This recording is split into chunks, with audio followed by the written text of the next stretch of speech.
Infection control.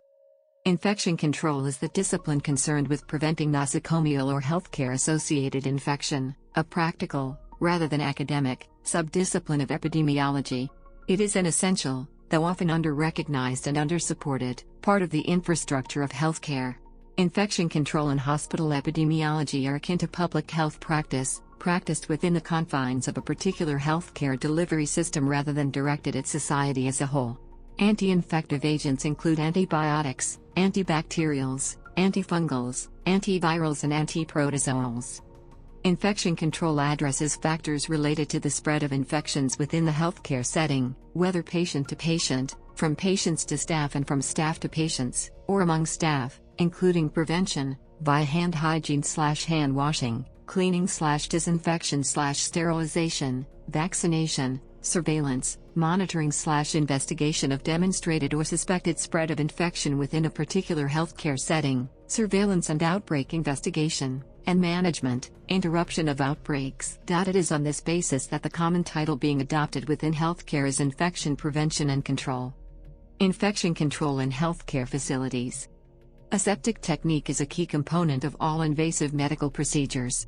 Similarly, infection control measures are most effective when standard precautions, healthcare, are applied because undiagnosed infection is common. Hand hygiene. Independent studies by Ignaz Semmelweis in 1846 in Vienna and Oliver Wendell Holmes, Sr. in 1843 in Boston established a link between the hands of healthcare workers and the spread of hospital-acquired disease. The U.S. Centers for Disease Control and Prevention, CDC, state that it is well documented that the most important measure for preventing the spread of pathogens is effective hand washing. In the developed world, hand washing is mandatory in most healthcare settings and required by many different regulators. In the United States, OSHA standards require that employers must provide readily accessible hand washing facilities, and must ensure that employees wash hands and any other skin with soap and water or flush mucous membranes with water as soon as feasible after contact with blood or other potentially infectious materials, OPIM. In the UK, healthcare professionals have adopted the Alif Technique, based on the 6-step method developed by Graham Alif Jr. Babinok Qureshi. Drying is an essential part of the hand hygiene process. In November 2008, a non-peer-reviewed study was presented to the European Tissue Symposium by the University of Westminster, London, comparing the bacteria levels present after the use of paper towels, warm air hand dryers, and modern jet air hand dryers. Of those three methods, only paper towels reduce the total number of bacteria on hands, with through-air dried towels the most effective.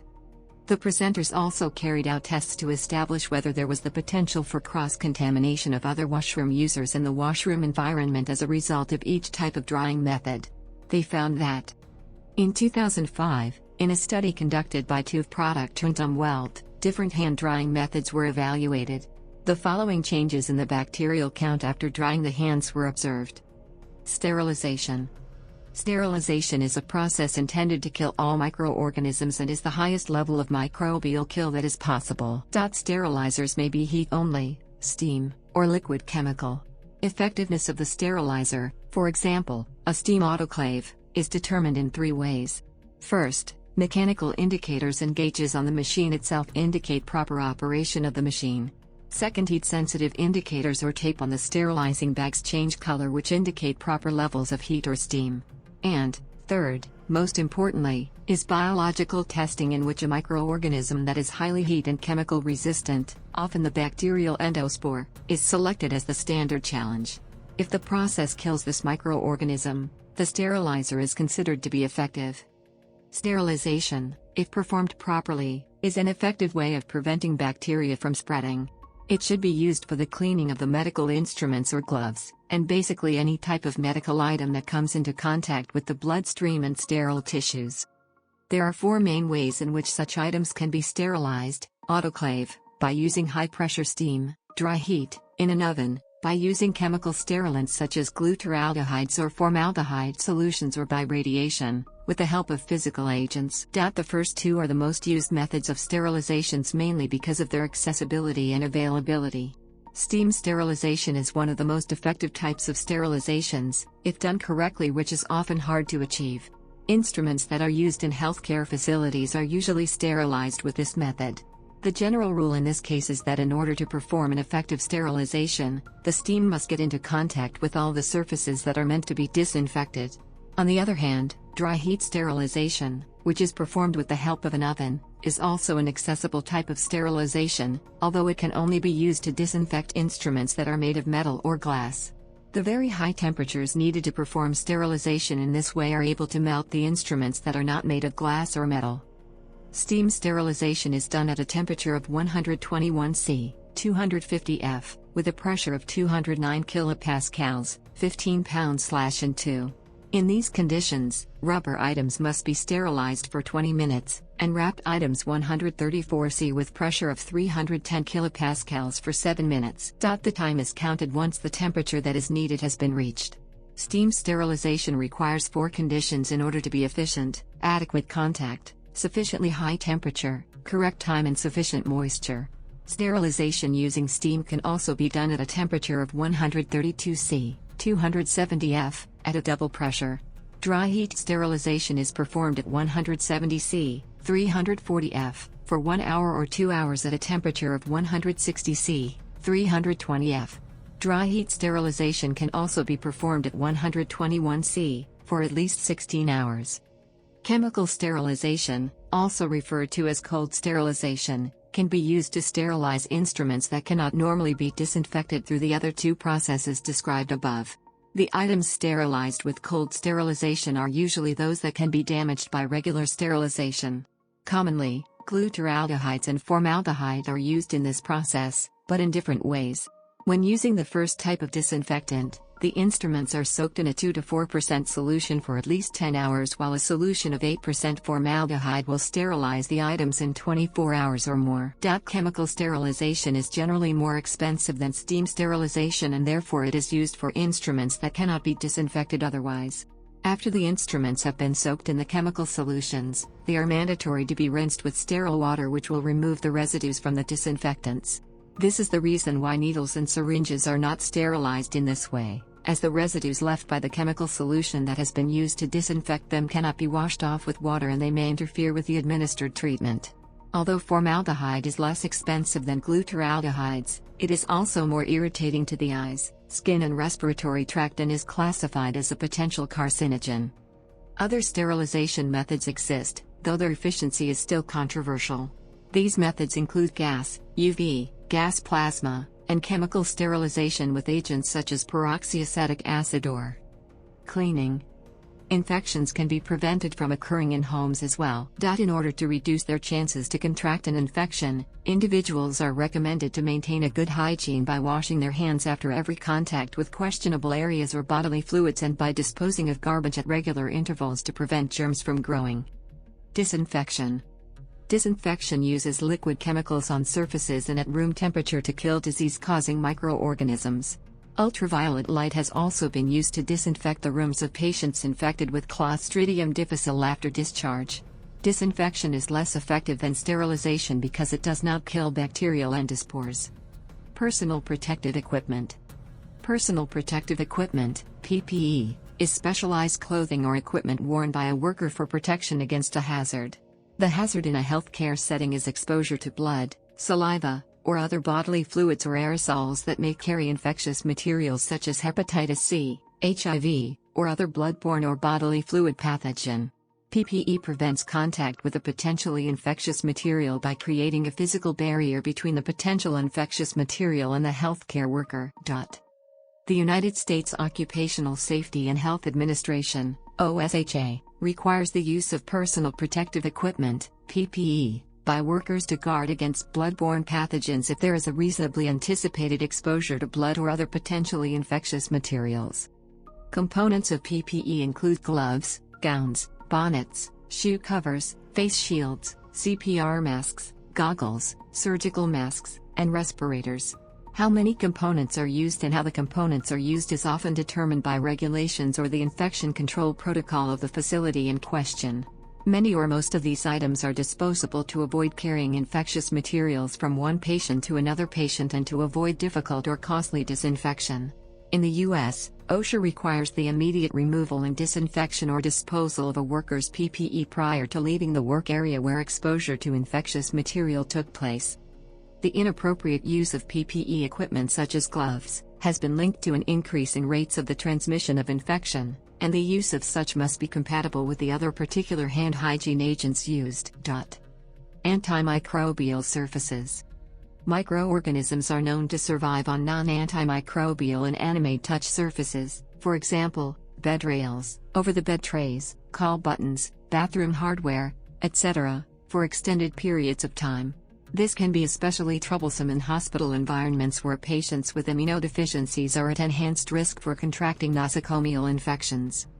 Products made with antimicrobial copper alloy, brasses, bronzes, cupronickel, copper-nickel zinc, and others, surfaces destroy a wide range of microorganisms in a short period of time. The United States Environmental Protection Agency has approved the registration of 355 different antimicrobial copper alloys in one synthetic copper-infused hard surface that kill E. coli 0157:H7, methicillin-resistant Staphylococcus aureus, MRSA, Staphylococcus, Enterobacterogenes, and Pseudomonas aeruginosa in less than 2 hours of contact.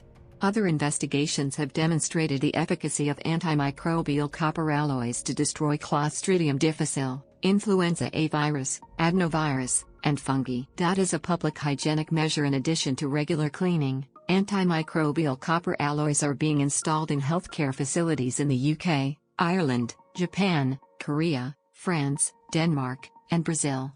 The synthetic hard surface is being installed in the United States as well as in Israel. Vaccination of healthcare workers. Healthcare workers may be exposed to certain infections in the course of their work. Vaccines are available to provide some protection to workers in a healthcare setting. Depending on regulation, recommendation, the specific work function, or personal preference, healthcare workers or first responders may receive vaccinations for hepatitis B, influenza, measles, mumps and rubella, tetanus, diphtheria, pertussis, and meningitis, and varicella. Surveillance for infections. Surveillance is the act of infection investigation using the CDC definitions. Determining the presence of a hospital-acquired infection requires an infection control practitioner, ICP, to review a patient's chart and see if the patient had the signs and symptom of an infection. Surveillance definitions exist for infections of the bloodstream, urinary tract, pneumonia, surgical sites and gastroenteritis. Surveillance traditionally involved significant manual data assessment and entry in order to assess preventative actions such as isolation of patients with an infectious disease. Increasingly, computerized software solutions are becoming available that assess incoming risk messages from microbiology and other online sources. By reducing the need for data entry, software can reduce the data workload of ICPs, freeing them to concentrate on clinical surveillance. As of 1998, approximately one-third of healthcare-acquired infections were preventable. Surveillance and preventative activities are increasingly a priority for hospital staff.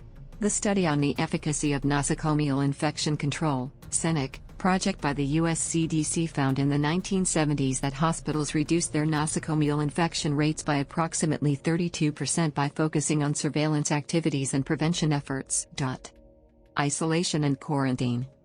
In the healthcare context, medical isolation refers to various physical measures taken to interrupt nosocomial spread of contagious diseases.